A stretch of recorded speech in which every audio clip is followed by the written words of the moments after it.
Hello friends, welcome to a new video. বুঝতেই পেরেছেন আমরা এখন কোথায় যাচ্ছি, ডুয়ার্স ঘুরতে। আগের বছরে গেছিলাম, ডেটটা পরে বলছি।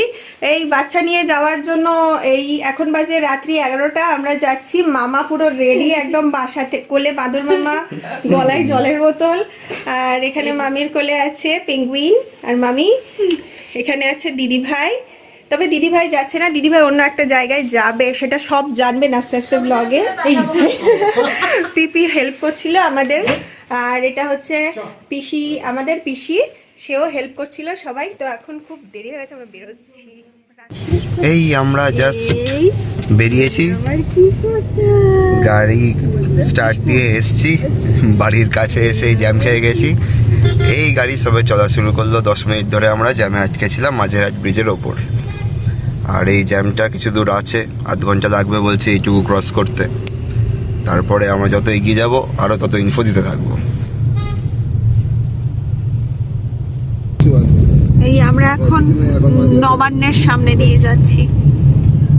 ফার্স্ট টোলটা এক্ষুনি পেরোলাম, পেয়ে যাবেন। আগের ভিডিওগুলো থেকে আপনারা অনেকেই লিখেছেন, আপনাদের জন্য হেল্পফুল হয়েছে। তো আগের বছর গিয়েছিলাম 2024 অক্টোবর, এখন হচ্ছে 2025 ডিসেম্বর। ভিডিওটা আপনারা যত দিনে দেখবেন, জানুয়ারিতে দেখবেন 2026। আমরা ক্রিসমাস ডের আগের দিন 24 তারিখ আজকে যাচ্ছি, একদম 25 তারিখ ক্রিসমাস ডের দিন ওখানে গিয়ে পৌঁছবো। ওখানে সাজানো গুছানো থাকবে, ক্রিসমাস ডে উপলক্ষে বলেছে। একটু ভিডিও করেছিল যেখানে থাকবো সেখান থেকে, তো সব কিছু দেখাবো। এই আমরা এখন কল্যাণী এক্সপ্রেস ওয়েতে উঠলাম, আর আমাদের সাথে আরও একটা বন্ধু, তার ফ্যামিলি যাবে। অ্যাকচুয়ালি সুদীপের বন্ধু আর তার ফ্যামিলি, তারা অনেকক্ষণ হলো আমাদের জন্য অপেক্ষা করছে। কল্যাণী এক্সপ্রেসওয়েতে উঠেছি, উঠে দাঁড়ান, আমি 40-30 চালাচ্ছি, ধরে ফেলবি আমাকে, আমি লাইভ লোকেশন পাঠিয়েছি। তুই কি ব্যারাকপুর ক্রস করে গেছিস? তো ওরা অনেকক্ষণ আমাদের জন্য অপেক্ষা করছে, আমরা প্রচুর জ্যাম পেয়েছি।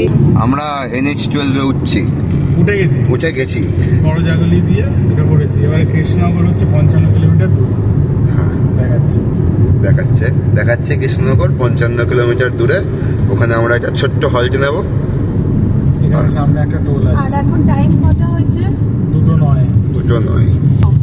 2:09 বাজে, রাত্রি 2:09। আমরা একটা টোলে এসে পৌঁছে গেছি।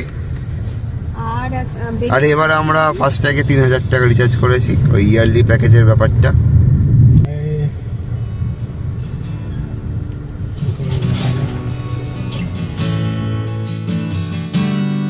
আমরা কলকাতা থেকে চলেছি ডুয়ার্স।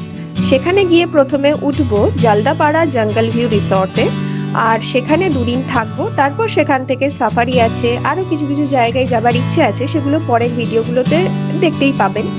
আর 2 দিন সেখান থেকে সাইট সিইং করার পর তল্পি তল্পা গুছিয়ে চলে যাব আরও একটা নতুন জায়গায়। সেখানে 2-1 দিন কাটিয়ে তারপর বাড়ি ফেরা। টোটাল 1 সপ্তাহের জন্য যাচ্ছি। আজকে আমার হাজব্যান্ডকে গাড়ি চালাতে হবে অ্যারাউন্ড 700 কিলোমিটার্স, আর ফেরার দিন ডিস্টেন্স আরও বেশ খানিকটা বেড়ে যাবে। আর যেহেতু কোনো হল্ট নেই, তাই যাবার দিন মানে আজকে এই যে যাচ্ছি সেটা পুরোটাই একটানা গাড়ি চালাতে হবে, আর ফেরার দিনও একটানা এই পুরো ডিস্টেন্সটা কভার করতে হবে। মানে ফেরার দিন যা বললাম আরও বেড়ে যাবে ডিস্টেন্সটা, তো পুরোটাই আমাদের এই ড্রাইভার মশাইকেই চালাতে হবে। আর অন্যদিকে অন্য গাড়িতে হাজব্যান্ডের যে বন্ধু গাড়ি চালাচ্ছে, সেদিকেও একই অবস্থা। মানে আমাদের সেকেন্ড কোনো অপশন নেই আর কি। আমার ভাই সবে গাড়ি চালানো শিখেছে, মানে ড্রাইভিং স্কুল পেরিয়েছে সবে, তাই ওর হাতে এখনই গাড়ি ছাড়া, মানে আমার হাজব্যান্ড গাড়ি ছাড়ছে না। তো 1 বছরের মধ্যে ও আশা করি এরকম রাস্তাতে গাড়ি চালাতে পারবে। লাস্ট ইয়ার টোটাল টোলের সংখ্যা ছিল 24। এই বছর আশা করি কম বেশি তাই হবে, আসা যাওয়া মিলিয়ে। এবার আমরা কৃষ্ণনগর ঢুকবো। বহরমপুর এখান থেকে, বহরমপুর 135 কিলোমিটার, আর কৃষ্ণনগর এই 52 কিলোমিটার। দুর্গা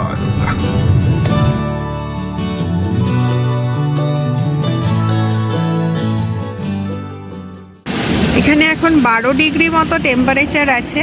আর আমি গাড়ির বাইরে থেকে ভেতরটা দেখাচ্ছি। পুচকুর এখন একটু ডাইপার চেঞ্জ হলো, এই মুখে আঙুল দিচ্ছে। আর সুদীপ এখন ওর বন্ধুর কাছে আছে, কফি খাচ্ছে। আর এটা হলো এই যে এই পুরো জায়গাটা, এটার যিনি মালিক তার বন্ধু এটা আমার ভাই। মানে ও জানতো না, ও এখানে কফি নিতে গিয়ে দেখলো, জানতে পারলো ব্যাপারটা। ও খুব অবাক হয়েছে, ওর স্কুল ফ্রেন্ড ছিল। তা ওর থেকে একটু শুনি ঘটনাটা। বল, বাইরে গিয়ে তুই কি দেখলি? বাইরে গিয়ে তো আমি চা নিতে গেলাম। তারপরে দেখি হঠাৎ করে কে একটা সুদীপ ভাই বলে ডাকলো। আমি পাত্তা দিইনি প্রথমে, কে না কে ডাকছে, কাকে ডাকছে কে জানে। তারপর দেখি আমাদের স্কুলে পড়তো এই ছেলেটা। তারপরে তুই এখানে বলে আমি কাজ করি। তারপর আচ্ছা, কাজ করা বলতে বুঝলাম যে আচ্ছা ও এখন মালিক হয়েছে। ওর বাবার হয়তো ছিল এটা, আমরা জানতাম না। সারপ্রাইজ। আর আমাদের দিয়ে চা খাওয়ালো। তারপর তো আমি চায়ের টোকেন নিয়ে নিয়েছিলাম, চা কফির টোকেনগুলো সব ফেরত নিয়ে টাকা ফাঁকা ফেরত দিয়ে দিল। তারপরে আবার চা কফি খাওয়ালো আলাদা করে বড় বড় কাপে। ওদেরকে আবার কিরকম একটা কাপে চা কফি খাওয়ালো, পোট্টা মার্কা একটা কাপের মধ্যে। মাদের? হ্যাঁ, দুটো কফি ছিল, দুটো চা ছিল। আচ্ছা আচ্ছা, ভালোই হলো, জানতাম না, নতুন জিনিস জানলাম। তুই ভাব, এখানে ওর ব্যবসার জায়গা। হয়তো ওর বাবা করতো আগে বা মা করতো, কেউ একজন করতো, এখন হয়তো ও করে। কিন্তু পড়তো তো আমার সাথে নিয়ালিপুরে। সেটাই, ওর নিয়ালিপুরেও বাড়ি আছে। সেটাই অবাক হলাম। এটা কৃষ্ণনগর আর স্কুল হচ্ছে নিওয়ালিপুর, তাই অবাক হলাম যে এত দূরে।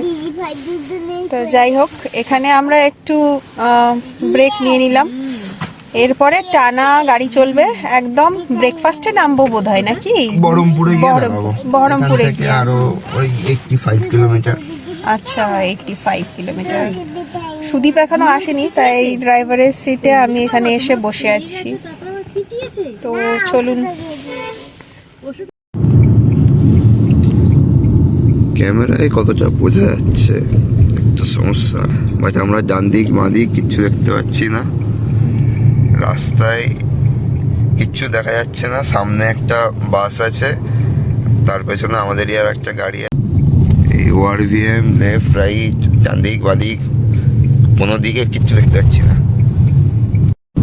যাই হোক, আমরা এখন কাছাকাছি হচ্ছি পপ্পুদা ধাবার কাছে। ওখানে আমরা একটা ছোট্ট ব্রেক নেব, তারপরে আবার আমরা এগোবো আমাদের জার্নিতে।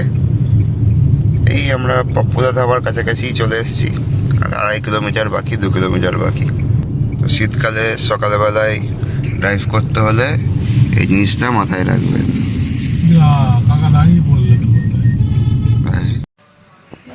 আমরা এখন আছি পাপ্পুদা ধাবাতে।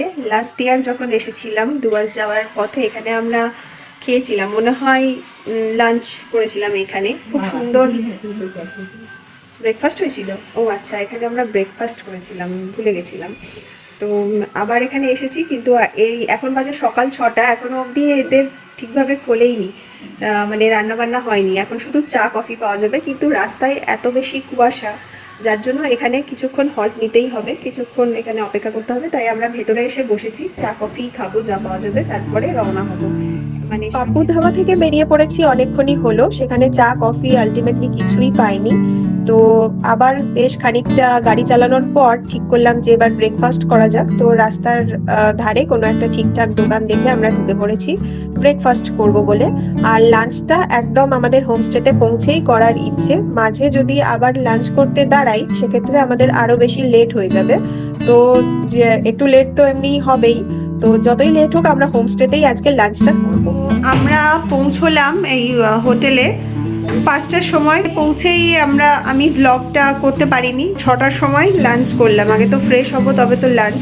তো যাই হোক, তারপরে এই চলছে পুচকির জাজ, পুচকিকে ফ্রেশ করা, নিজেরা ফ্রেশ হওয়া, পুচকিকে খাওয়ানো, তারপরে ওর যাবতীয় অনেক কিছু কাঁচাকুচি রাস্তায় টয়লেট করেছিল, সেগুলো দিদা কেচে দিল। এখন দিদার খুব ঠান্ডা লেগেছে, এক্ষুনি কাচ্ছিল, প্রচণ্ড ঠান্ডা পড়েছে। এই এখন জ্যাকেট পরলো কেজে এসে, আর ততক্ষণ মুসকি মামির সাথে গল্প করছিল একটু। আর যাই হোক, আপাতত এই